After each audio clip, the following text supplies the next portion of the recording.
Good morning, Geo students. This is your set of industry notes.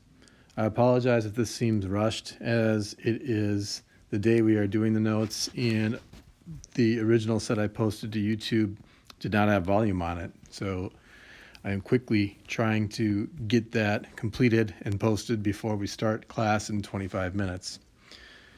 Three things that we're going to answer when we look at industry today. Where are the world's industrial regions? What factors influence the location of industry? And how are industrial locations changing? It helps us if we start by defining industry. And simple definition that we'll use is that's the manufacturing of goods in a factory or adding value to a product or a service. Here we're talking about secondary sector jobs.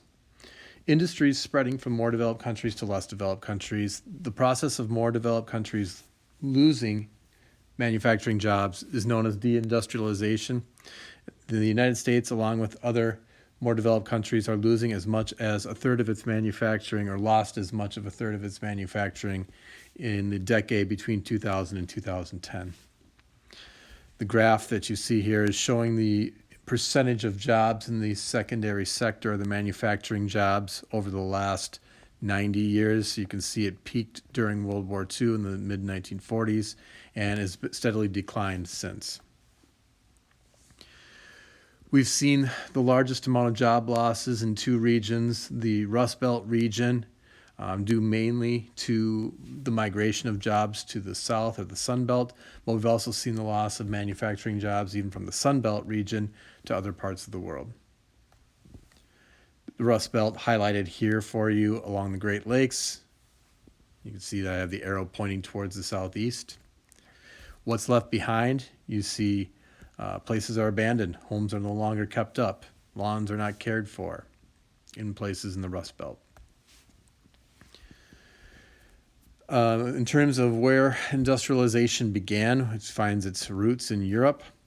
The first country to industrialize was Great Britain. There were large deposits of coal and ore there, which led to being able to provide fuel for factories and the invention of machines that were able to allow for production of goods at a much larger scale than ever before. North America followed suit shortly thereafter because of America's ties to Great Britain. In the northeastern U.S. and the mid-Atlantic states, there's great ports to ship goods across the Atlantic Ocean back to Europe, and large markets were also located in those parts of the U.S., which led to the Rust Belt developing early on in our country's history. Later, Southern California becomes a center for manufacturing as the U.S. expands westward and establishes itself on the Pacific coast and opens up trade routes across the Pacific to Asia. And good modern ports exist down in San Diego, Los Angeles, Oakland, San Francisco. The major industrial regions of the world, I circled here from the map just because I think sometimes it's hard to pick up if you're just glancing at it. So you can see the Rust Belt was a major industrial region in northwestern Europe and Eastern Europe along major rivers. And then in China, there are three major industrial regions also located along major rivers. The old industrial centers in North America, you can see cities like Milwaukee, Chicago, Detroit, Pittsburgh, Buffalo, inland, where a lot of the steel production was done. And then the main port cities of commerce, Boston, New York, Philly, and Baltimore. And then a couple of the cities I mentioned in Southern California, LA, and San Francisco. We saw the migration of many jobs from industrialized countries to newly industrialized countries, East Asia in particular, Japan now a more industrialized country because it's been through the process of industrialization from the 1980s forward. China's in that process right now. They're the largest market in the world and the largest worker pool. They create a lot of clothing and steel and consumer goods that get shipped all over the world. Some trade terminology that you might want to be familiar with. The term import is the term for an item that is produced in another country and brought into your country. So something that was made overseas and brought to your country. An export would be something made in your country and is shipped overseas. A tariff is a tax that a country would place on a good coming in from another country. So on any imports, you might find a tariff or money that needs to be paid to the country in which that good is entering. Free trade is an agreement that eliminates tariffs, and so the countries' leaders get together and they often organize free trade agreements. A couple examples that we have is the United States-Mexico-Canada agreement that was building off of an agreement called NAFTA. The USMCA was put into effect on July 1st of 2020. Another example is the European Union, where there's a large number of European countries that have tariff and tax-free trade amongst themselves to promote more cooperation. Lastly, multinational corporations are companies that manufacture products in lots of different countries because there's manufacturing done all over the world. So a lot of companies are not operating in just one country anymore. Examples are Nike, Samsung, McDonald's, Walmart. A theory that you'll be working with in an assignment today, which I also have to redo that tutorial for you, is Weber's least cost theory. His theory is based on two things. One, how expensive is it to import raw materials if you're producing goods? And the other factor that he has to consider is how much does it cost to transport finished products to the market? So in production, items can go one of two ways. One, they might be bulk reducing industries. In other words, the weight of the product gets smaller as it gets manufactured. So a good example of that is the cost of transporting copper and steel, and mining copper and steel very expensive. So factories are going to be built closer to those raw materials because the end result and what comes out is much smaller and easier and less costly to transport. For example, you look at steel production. Here you can take and refurbish steel. You're taking the automobiles and refining them. This may look like a familiar factory to you because it is located in Newport. The end result there is a smaller finished product, easy to transport. So that is a bulk reducing industry where the factory is built close to the raw materials. You can see this with steel mills. The iron ore and the coal that was needed to fuel and produce steel was located in the central United States. And so putting the factories where there are the circles on the map close to the Great Lakes where it could be shipped by water, which is a really inexpensive way to ship, was the logical thing to do. Along the other component of Weber's least cost theory, it would be, well, we have items that get larger in size as they're manufactured. For example, the cars themselves. You have small components that get pieced together and assembled. The end product is much bulkier and more expensive to transport.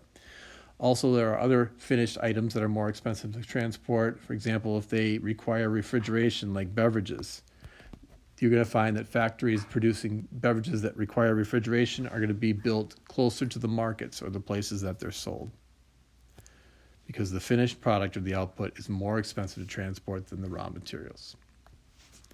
So when you look at auto industry locations, you can see they are spread all the way north and south of the United States, from Detroit, the old auto manufacturing center, all the way down to Alabama.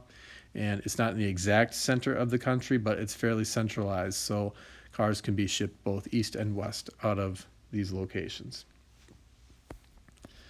Things that need to be factored when building a factory are land considerations, labor considerations, and capital. These are three major factors of production. The first is labor, and you can see I've highlighted it's the most important factor on a global scale because nearly half of the workers in the world are now located in India and China. The big piece of this for producers is what they have to pay their workers, or wages, because wages can make a high percentage of production costs. The average labor cost in the United States is about 11%. And the average wage in a more developed country is more than triple, almost quadruple that of what you find in less developed countries. So from a business standpoint, it's much more cost effective to find places to put your factories where you can cut down your labor costs. Land considerations is your next piece. Early factories were located in the center of cities. They often were located near the transportation routes, which were railroad lines.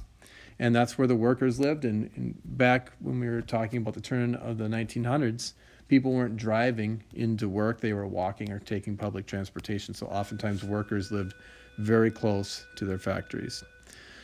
Modern factories today now are located often in suburbs or even rural areas or exurbs, areas away from the city centers, but not too far away.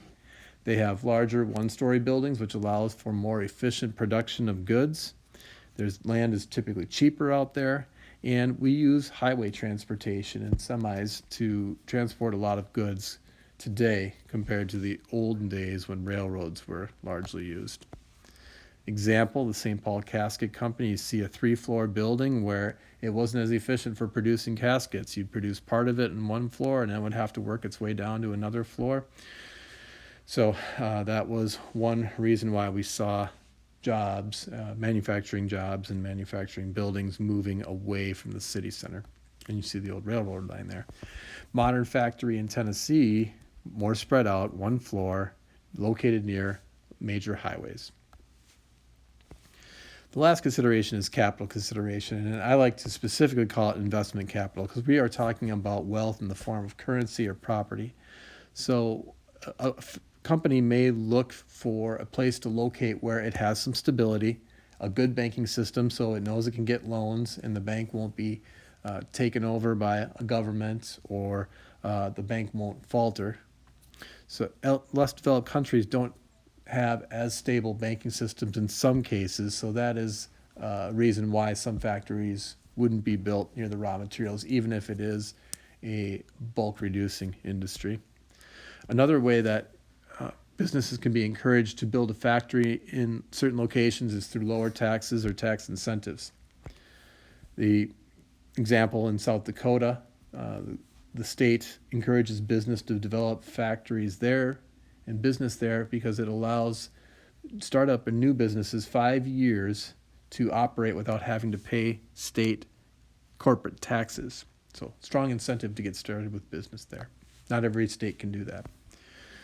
Another thing we're seeing with shifting industry from the Northeast to the Sun Belt within the United States has to do with a couple factors. One factor is climate, and factories were cheaper to operate in the South because it's a warmer climate. It doesn't cost as much to heat it in the cold months. But another one is the right to work laws that are stronger in the North than they are in the South. The right to work laws have attracted employers because it limits the powers of unions. So it takes power away from the workers when they want to bargain for pay raises or work safety standards. It's more attractive for the factory owners to be in states where that power isn't as strong.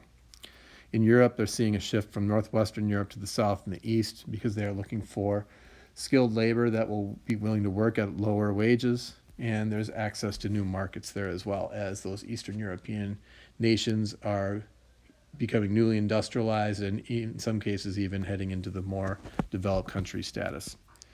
When we look at the mean annual wage production of workers in the United States, you can see a lot of the mean annual wages are higher in the north than they are in the south. The one big exception you see there is Louisiana. I circled it. One of the reasons that is driven up is a lot of the jobs there, high-paying jobs, are working on the oil derricks off the coast in the Gulf of Mexico. Very dangerous work, very risky work, so people are compensated well for it. This list shows the right-to-work states, and I've circled the largest bulk of the non-right-to-work states where unions are stronger, and you can see that runs from Minnesota throughout the rest of the northern portion of the United States eastward to Maine. But in the south and then cutting up through the heartland there, you find the right-to-work states where people cannot be required to join unions. When you look at industry globally, MDCs have seen industry decline 50% in the last 50 years, and it's been shifting to the three major regions: Eastern Asia, South Asia, and Latin America. For each of these regions, I've highlighted one feature about them that is attractive to manufacturers. In East Asia, for example, areas that offer tax breaks and other incentives to attract industry. Like in China, they have designated portions of their country that are called special economic zones. So they're set aside for companies from overseas to be able to build factories there, and they have tax incentives to do that.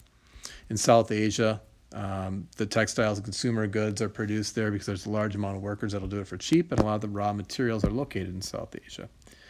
In Latin America, in Mexico in particular, there is a term that's used for factories that are built just across the U.S. border called maquiladoras. Those factories provide cheaper labor than what you would find 10 miles on the other side of the U.S. border in the United States, and still it gives manufacturers access to the U.S. markets, but they're able to produce goods at a much lower cost. An example of maquiladora, Sony in Mexico. The special economic zones in China. I circled Shenzhen because one of my friends who I used to work with in the restaurant industry prior to becoming a teacher, his dad owns a company called CordSet International.